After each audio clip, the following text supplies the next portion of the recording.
Do livro Pão Nosso, psicografado pelo médium Francisco Cândido Xavier, através do Espírito Emmanuel. 111. Granjeai amigos.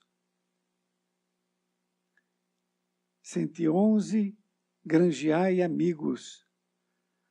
Também vos digo, granjeai amigos com as riquezas da injustiça. Jesus, Lucas, capítulo 16, versículo 9. Se o homem conseguisse, desde a experiência humana, devassar o pretérito profundo, chegaria mais rapidamente à conclusão de que todas as possibilidades que o felicitam em conhecimento e saúde provém da bondade divina e de que a maioria dos recursos materiais à disposição de seus caprichos procede da injustiça.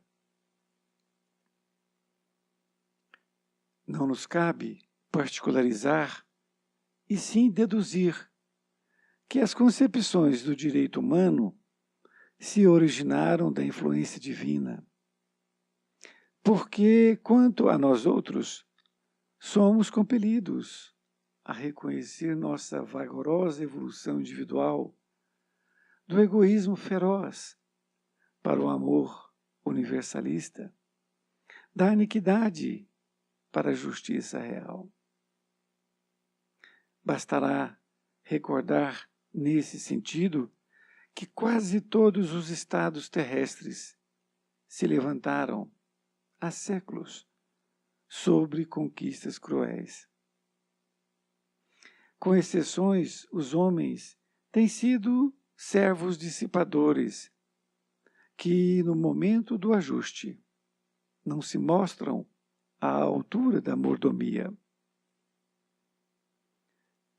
Eis porque Jesus nos legou a parábola do empregado infiel, convidando-nos à fraternidade sincera, para que, através dela, encontremos o caminho da reabilitação.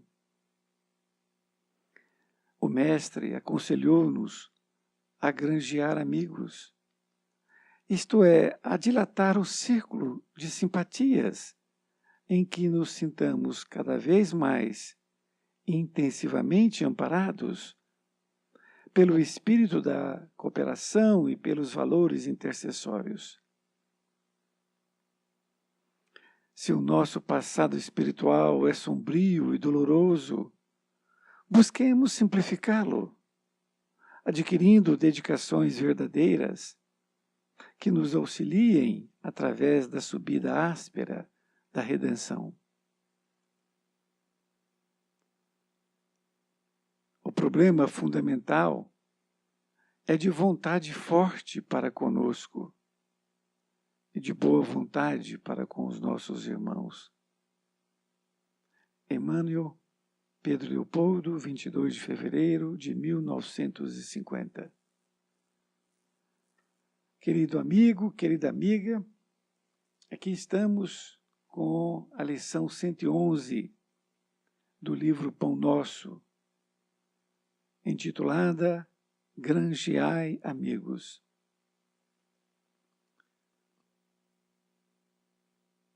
Nesta lição, intitulada por este nome, Emmanuel utilizou desta passagem em que Jesus disse: granjeai amigos com as riquezas da injustiça, que foi anotada por Lucas, o seu discípulo. Emmanuel então começa a discorrer dizendo: se o homem conseguisse, desde a experiência humana, devassar o pretérito profundo, chegaria mais rapidamente à conclusão de que todas as possibilidades que o felicitam em conhecimento e saúde provém da bondade divina e de que a maioria dos recursos materiais à disposição de seus caprichos procede da injustiça. Então, nesta primeira fase aqui da lição, ele faz essa afirmativa de que se nós pudéssemos voltar no tempo, no pretérito, e pudéssemos ver a nossa questão do que vivemos no passado, diz ele que rapidamente nós chegaríamos à conclusão de que todas as possibilidades que nos felicitam em termos de conhecimento e saúde provém da bondade divina. E de que a maioria dos recursos materiais à nossa disposição hoje, de nossos caprichos, procede da injustiça. Então, é muito profundo e que nós temos que ter muita tranquilidade para poder perceber o que Emmanuel está nos dizendo. Então ele diz que o conhecimento e a saúde provém da bondade divina que nos concede. E a maioria dos recursos materiais procederam da injustiça. Nesta segunda parte, ele diz assim: não nos cabe particularizar, e sim deduzir que as concepções do direito humano se originaram da influência divina, porque, quanto a nós outros, somos compelidos a reconhecer nossa vagarosa evolução individual do egoísmo feroz para o amor universalista, da iniquidade para a justiça real. Então, ele, nesse parágrafo, ele diz que não cabe aqui particularizar, ou seja, falar de experiência de cada um, não é? Mas sim, no todo, ele deduzir que as concepções do direito humano se originaram da influência divina. E é verdade, porque, se você pensar bem, os legisladores aqui encarnados, eles foram intuídos pela espiritualidade maior, não é? Vieram espíritos também evoluídos para fazer com que melhorasse esse direito humano, espíritos que vieram com missões para melhorar a relação entre as pessoas. E ele diz, porque, quanto a nós outros, somos compelidos a reconhecer nossa vagarosa evolução individual. Então, ele afirma que nós temos uma dificuldade, é muito devagar a nossa evolução individual.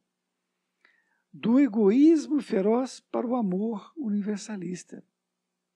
Ou seja, é a passagem do egoísmo para o amor. E também da iniquidade para a justiça real.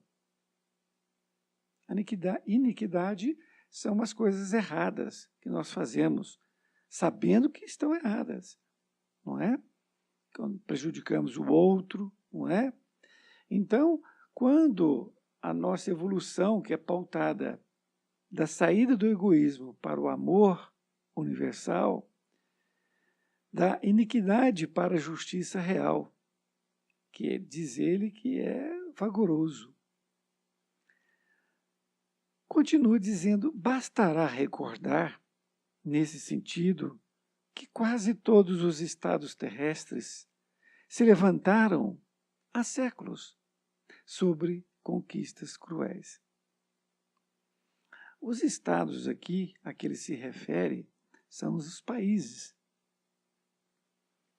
Então, se nós recordarmos a história, nós veremos que durante séculos era um país guerreando com outro, fazendo outro de escravos, não é assim? E isso fez parte da evolução humana. Então, foram o quê? Duras penas que nós chegamos até que hoje. Então, essa concepção nós temos que perceber que foram conquistas cruéis, porque eram muitas mortes, era muita crueldade, não é? Continua dizendo, com exceções, os homens têm sido servos dissipadores, que no momento do ajuste não se mostram à altura da mordomia. Então, ele diz que, com exceções, tem homens que não se enquadram nesta colocação que ele está dizendo. Mas ele diz que os homens têm sido servos dissipadores, ou seja, aqueles que vivem gastando de qualquer jeito, sem nenhum sentido, não é? Para o seu bel lazer. Mas que no momento do ajuste não se mostram à altura da mordomia. Então, quando chegar o momento de sua morte física, que é o momento do ajuste, ele não tem ali aquela mordomia. Ele não tinha direito àquilo. É isso que ele quer dizer. Então ele dissipou muita coisa, não é? E na verdade ele não tinha direito nenhum. Nesta outra parte diz assim, eis porque Jesus nos legou a parábola do empregado infiel, convidando-nos à fraternidade sincera, para que, através dela, encontremos o caminho da reabilitação. Então vejam bem, Jesus nos deixou a parábola do empregado infiel, que nela ele trata exatamente disso, dessa fraternidade sincera que nós temos que ter para o nosso caminho da reabilitação. Continua, o mestre aconselhou-nos a granjear amigos, isto é, a dilatar o círculo de simpatias em que nos sintamos cada vez mais intensivamente amparados pelo espírito de cooperação e pelos valores intercessórios. Granjear amigos, nesse sentido, é nós dilatarmos o nosso círculo de simpatia neste conjunto de nos ampararmos na cooperação uns com os outros. Não é dilatar o sentido de amizade comercial, o que é bom, é claro, mas não é esse o sentido aqui. Porque os verdadeiros amigos são esses que nós conquistamos com alguma coisa que nós fazemos para eles. Isso sim é granjear amigos.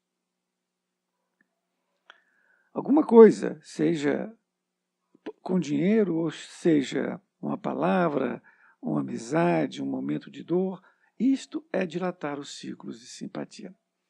Isto é granjear amigos. Continuo dizendo, se o nosso passado espiritual é sombrio e doloroso, busquemos simplificá-lo, adquirindo dedicações verdadeiras que nos auxiliem através da subida áspera da redenção. Então vejamos, nesta passagem, esse parágrafo, redenção é a nossa evolução. Vejamos, se o nosso passado espiritual é sombrio e doloroso, isto, nenhum de nós tem dúvida disto, porque se nós viemos evoluindo, se hoje nós ainda carecemos de evolução, no passado éramos muito piores, não é? Então, mas Emmanuel diz, busquemos simplificá-lo, adquirindo dedicações verdadeiras dedicações nossas, que nos auxiliem através da subida áspera da redenção. Então, quando nós nos dedicamos a fazer alguma coisa para o outro, nós estamos dedicando, não é? E que automaticamente está nos auxiliando nesta subida nossa, áspera, rumo à redenção. Então, o caminho é nós enxergarmos que nosso passado é sombrio e doloroso, que nós temos que simplificá-lo agora. Fazendo o quê? Dedicando verdadeiramente a esse círculo de amizade que nós não esperamos recompensa financeira, não é? Mas verdadeiramente com o coração nós auxiliarmos. E aí estaremos auxiliando a nós mesmos. Na conclusão, Emmanuel diz: o problema fundamental é de vontade forte para conosco e de boa vontade para com os nossos irmãos. Então, neste pequeno parágrafo, ele deduz, ele resume tudo, que o problema fundamental é de vontade forte para conosco, isto é, eu quero, eu já entendi e agora eu quero modificar, eu quero granjear esses amigos, não é? Eu quero participar nessa amizade de amor fraterno para com o próximo, não é? E de boa vontade para com os nossos irmãos. Então, quando nós temos essa vontade forte para querer participar, não é? Vem aí a boa vontade para com os nossos irmãos. Então, está tudo no nosso querer. Eu quero. Eu entendi e eu quero agora ajudar. Um grande abraço e até mais ver. E espero que tenha colocado no seu coração um pouco de entendimento sobre a lição, que para mim colocou muito. Um grande abraço e fique com Deus.